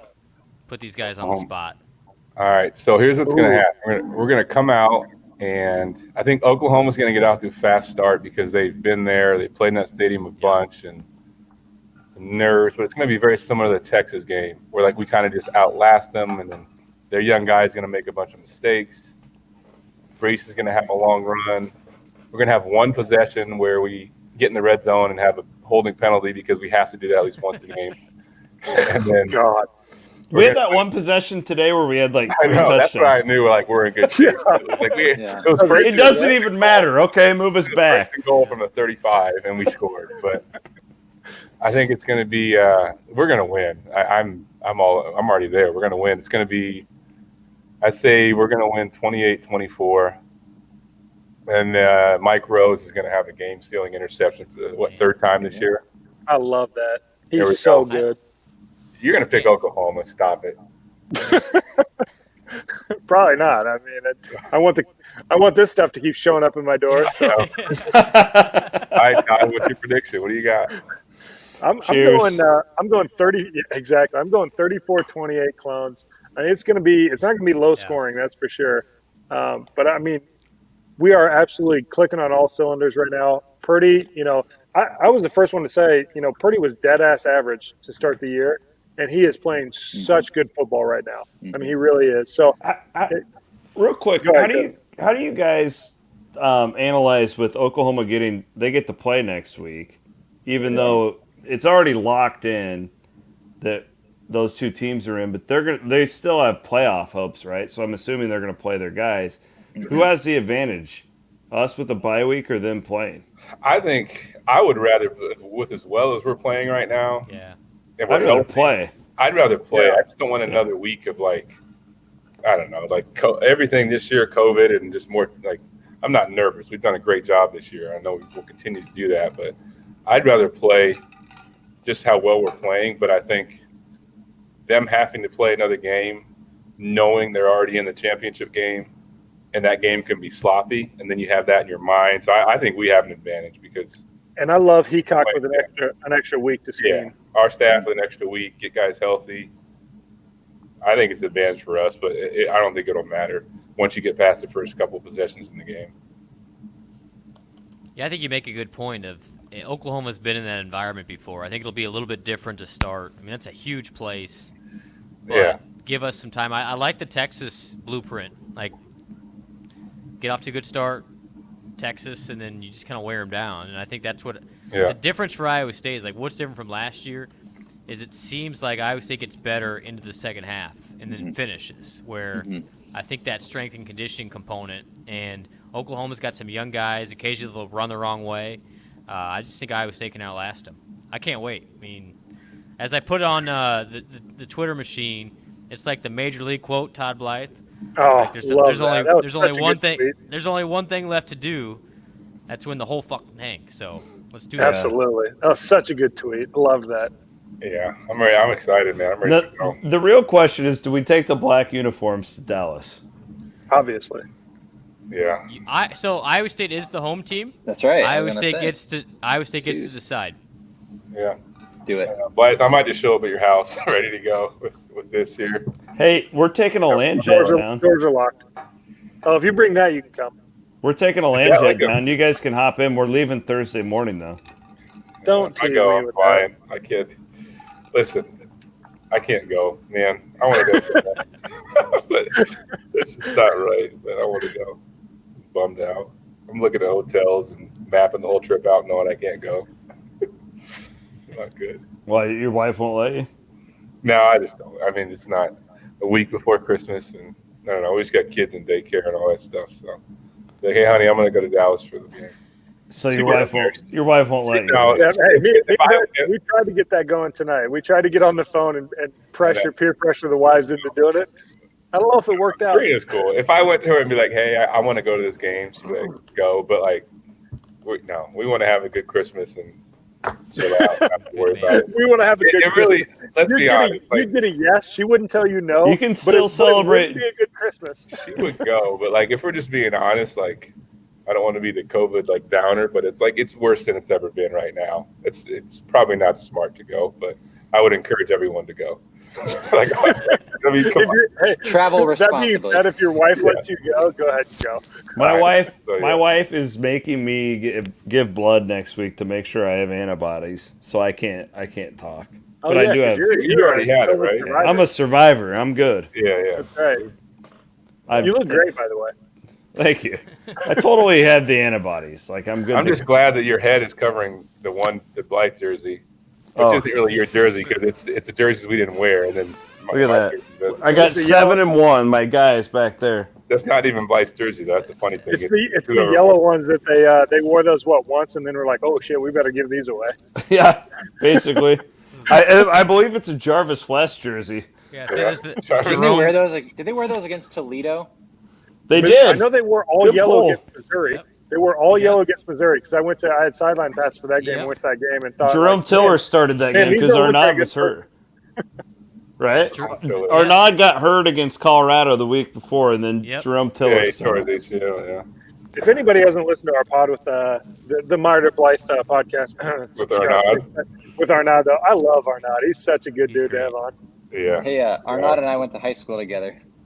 He was a senior. I was a freshman, but we got that connection. Ames That's high, weird. Ames high. It's weird High, that you saw him baby. in high school because Arnaud was at every practice and meeting since the time he was a freshman in high school. He was. That guy was basically a part of the team for 6 years. I know. Is that a recruiting violation?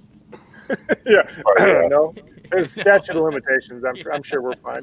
I mean, Harrison Barnes was basically the same way, and then he didn't go there. Oh, how sweet would that have been? He used them for the practice facility. Well, yeah, I mean, I don't know what I'd call it, but Hold on, this is super random, but I saw somebody tweet out the other day talking about Waukees team this year. They Oh, said yeah, they're going to they're be loaded. the best Iowa high school team Freaking ever. I'm like, loaded. they're not going to Well, be better than Ames's team, right? No. 2 lottery picks, 2 NBA. But I think they have No. three. They have 3 guys that are going to go D1. I think. But I Five. Okay, They have are any of five. them rated the Five? number one Oh, player in the country? Because Barnes No. was. Like, Okay. come on. I got to represent my Milwaukee Warriors here, so give me a There you second. go. Come on, Bloom. Oh, yeah, you're a Waukee guy. But they got a kid. Was it Omaha Baloo's his name? I think it is his name. Yeah. Um, Transferred from Dowling. North. Dowling. Yep. Top 15 Transferred kid in the from nation. Dowling? That's different. Yeah. So he's thought he was from north. somewhere else, and he came to Dowling. Now he's at Waukee. So he's had several stops, but top 15 kid in the nation in 23 class, I think. Oh wow. he's Normally not when Harrison. kids go to Dowling because they get a scholarship offer. Hey, you and Coach Moore are recruiting over there at Roosevelt. We weren't doing anything. And shout out to Coach Moore. Just took the City High job. So for the first time in my well, not my life, probably. I think I probably said it growing up, but go Little Hawks because yeah. Coach Moore is going I'm to be at with you City there. High. That's right. Coach Moore. You were an is- Iowa fan growing up? I don't know if I was really a fan. I remember rooting for Troy Davis. Iowa offered me before Iowa State did. So, but I mean, shout out to Coach Moore because you talk about a culture guy. I've Yeah, never he's- been around yeah. anybody that connects and cares about kids more than Mitchell Moore. So He is like a mini Matt Campbell. You exactly. can tell he Yeah. spent so He's much so time good. with Matt. You know so that, so like Ferentz, because obviously the City High would call him and be like, who do you think? And Ferentz was around like Mitch when he was around his kids at Roosevelt. And I guess Ferentz was like vouched for Mitch. It was like, he's the guy. Because he saw him interact with other. That's I'll cool. say, I'll say Couldn't this, throw and it I know I'm just High plugging the school guy who's at City High now, but Mitch Moore. So everyone know, or a lot of people probably know the situation at Roosevelt. We had our season canceled after 2 games. So Mitch was able to keep the team together. They were working out at a frisbee park in Des Moines, and we would have 40 to 50 guys 3 to 4 days a week at this frisbee park, players only. You know, he communicated with them, got them workouts, stuff like that. And then when we thought we were going to get one last game at the end of the season, we had a 6 a.m. workout in Des Moines, and we had over 60 guys show up for our team. And that's all because Mitch Moore kept our team together for 8 weeks when we were off. No school, no practice, no nothing. And we had 60 guys show up for a 6 a.m. practice because of what Mitch Moore did. So, I mean, he's as good a coach as there is in high school. I mean, I could not be more excited for what he's going to do at City High. Yeah. They're going Todd, to be are a you- title contender in the next 2 to 3 years. Are you going 5-star to coach? culture, man. What do they call it? Are you going to 5-star coach, Todd? Or are you still wanting to coach? I did it because Mitch gave me a call. Yeah. I would be, you know, I love coaching. I enjoy it. Obviously, I did it for a number of years as a career. It would take the right situation. A lot of people have asked me if I'm going to take the Roosevelt job. I don't have that with what I do for work. I don't have the time to do that and do a good job. But who knows? I did it with Mitch because he was a guy that I was, you know, already had a relationship and was friends with before, and it worked out really well. But who knows? Where's that? This is random. I'm just going to keep talking. Where's that That's kid fine. from Southeast Polk, the 5-star safety? Who got the Ugh. Where's he going to He's- go? Clemson, he's so good. She's really? He's got He's got something off. He's got everybody. Clemson, Bama, all the schools. We played them last year, and we watched them on film leading up to the game, and he was a sophomore at that point, and we're like, I mean, this kid is different. I mean, he is a very, very talented player, to say the least. He should go to Iowa State. Yes, get on the horn. Yeah. He really should. That's the thing, though. It like anymore, it's not crazy to say that. No, you're right. True. I mean, do you remember though? Like even Lazard, like it seemed crazy when he committed. I thought. Yeah, and nowadays, like in today's world with Campbell, it wouldn't be crazy. But at that time, it was like, man, you passed up Notre Dame and LSU blah, blah, blah. and Exactly. yeah. Man. That's what's fun is this program has made the jump to where it's not crazy to get those kind of guys. That's why I think too. Matt's personality. Like I've been reading a lot about this Texas deal. I don't know if you guys read the report this week about when the George Floyd murder happened and all the civil unrest was right. Do you guys remember that month? Everybody does. 10 minutes from my house. Especially Brett. 20 minutes, yeah. I was writing that up here. Do you remember when the Eyes of Texas controversy was happening down there? Yeah, that old racist song they make the players sing every week. Yeah, and the players were saying we're not going to do it if we don't get rid of Correct. the song. Well, Tom, like, has his players back, and he was basically saying, like, hey, if this is what my players think, I stand by them. And he really, I went back and was reading some stuff. It was pretty politically incorrect, I thought. He was having his players back. That's all it was. Well, they did a FOIA, the 247 website from Texas. And you're talking like a handful of billionaires in that state threatening to pull, and many of them pulled like tens of millions of dollars from their donations because of Herman supporting his players and that, and like, because then it got political and it became the whole like, oh, Herman's a Black Lives Matter guys and all this stuff. And the reason I say that over like a stupid made up song that means nothing. Correct, but in their mind, I know. I get it, 100%. The whole point is that in a program like Texas, with all the hands in the cookie jar, Campbell would not do well in that scenario because Matt is not a booster guy. He's not out golfing with the boosters. He's not a pleaser. No, he is. He's not the guy out there just rolling around the Cyclone Gridiron Club events. Like he doesn't do it. He's a guy who does what he feels is right and doesn't listen to the outside noise.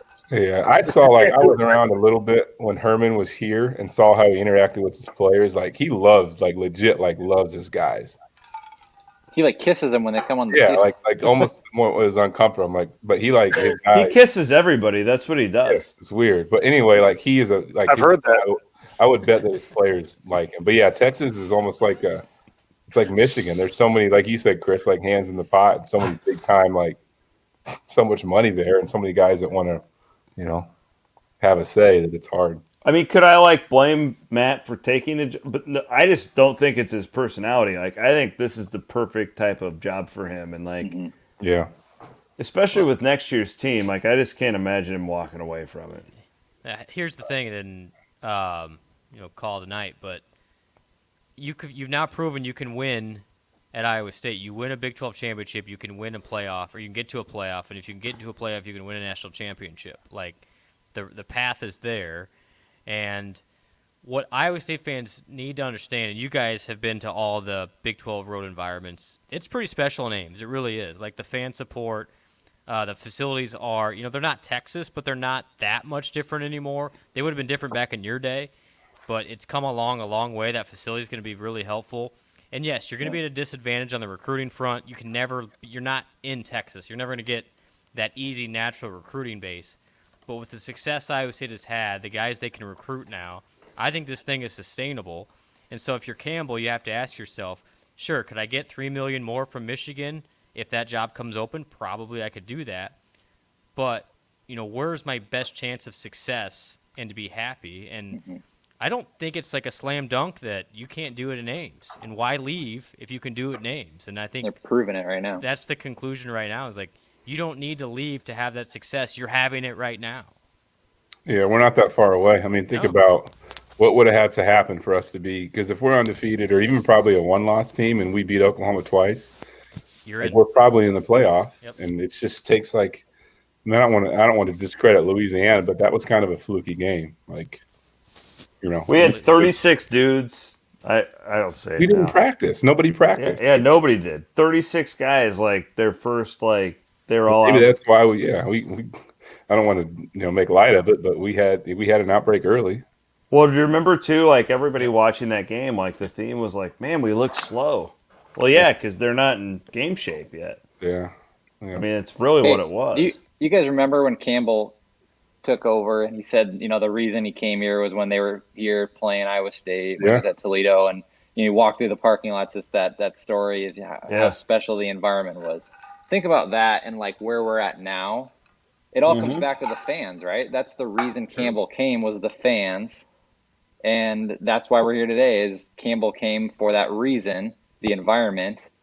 There's something about that. I mean, it's not a fluke, like you said, Chris. It's not a fluke that he came here.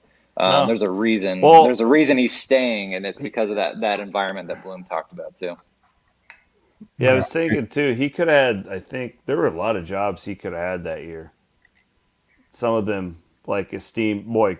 I think like Missouri was one of the ones. Yep. Bloom. Yeah. I don't know. We'll see. I don't want to end the night on that, but like I just. I heard a clip from a podcast earlier this week, and it was talking about how Campbell's probably going to be the next coach of Texas, and they were saying, well, his quote about the 5-star culture versus 5-star player. What if you could marry the 5-star culture with the 5-star player? And they were talking about Texas. I don't think that's that far off from being Iowa State.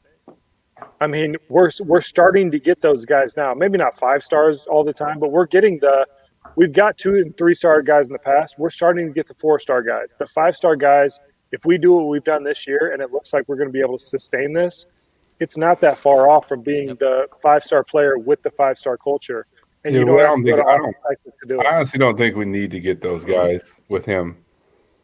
Like, I don't know. I think the 5-star guys are elite, but I'm not crazy about like recruiting in stars, because like look at our best players. Like, where were they recruiting wise? Yeah. My point is 4-star. I think we're going to get those. We're going to have those guys with this that'll come into this program. Yeah. And Iowa State's going to get that next level of guy that we haven't always gotten. But I think coaching trumps everything. I mean, look at LSU, Ed Orgeron. I mean, the reason they won last year is because of the assistant coaches. I mean, look at how that roster is as good as any roster in the country, and they're going to win like 3 games this year. That's crazy. What did they do tonight? What was the score there? Bama being like 70. Like, come on. I just look at that. I'm like, our coach is probably. I think he's. Saban is the best coach in the country, and like you got Kirby Smart can coach. All those guys are great, but like I put Matt Campbell below for low with anybody. Like straight up, our staff with any staff in the country. Absolutely. And we're not that far. We are not that far away. Like, think about the games. Like, we are so close. Here's a hot take. If Isheem Young doesn't miss the first half against Oklahoma State, we win that game. Undefeated in the Big 12. But that's a great rule, because you should make a kid's. I hate that stupid rule. Am I wrong, though? Like, if you go back, if you guys watch the first half of that game, like, the middle of the field's wide open the whole time. Because Ozuna went in. I don't want to throw that kid under the bus. You put a different speaker at safety, and it's a different ball game. Yeah. Yeah, Oklahoma State was playing a lot better at that point in the season, but I think we could still lose that game. And if we were, we'd be. Well, yeah, I mean, 10-1. We would probably be 4 right now. Louisiana. We would probably be 4 right now if we hadn't lost the Louisiana game. Yeah. Well, that's a shitty way to end this thing. No, hey, good talking, buddy. Good night. We'll see everybody in Dallas, though. Cheers. Absolutely. We're going to the Big 12 title game, and we're playing against a team that we already beat this year. Did you guys see or hear Walters tweeted this? I want to read this tweet from Walters, the Godfather, because it was phenomenal. Cyclone Jerry called into our game or our show tonight. Walters tweets this. About drove off the road when Cyclone Jerry said to Chris Williams and Jack Whipper, quote, "Just wait until next year." God bless him and every Cyclone fan who sat start to finish through some lean years. You're the best. Thank you. Jerry was basically like, yeah, this is a good year. is Just fine. wait until Yeah. next year. Yeah. And it was like, what are you talking about? This is like the greatest year ever. We're not done yet. Oh, that's a good way to end it right there. I think so. Uh-oh. Let's toast it, Cyclone Jerry. Absolutely. There you go. Cheers, All boys. right. This Cheers, was fun. y'all. We got to do it again. Cheers. Yeah. Yeah, we should Yes, do sir. this like maybe the week of the Big 12 championship game and do like a preview show. For sure. Absolutely. That'd be a lot of fun. All right, we'll do that. Thanks, All right. fellas. It's always a pleasure. See you All right, guys. boys. Hey, guys. Thanks, guys. All right, cheers, everybody. Thanks for staying up late with us. Hope you guys enjoyed it, and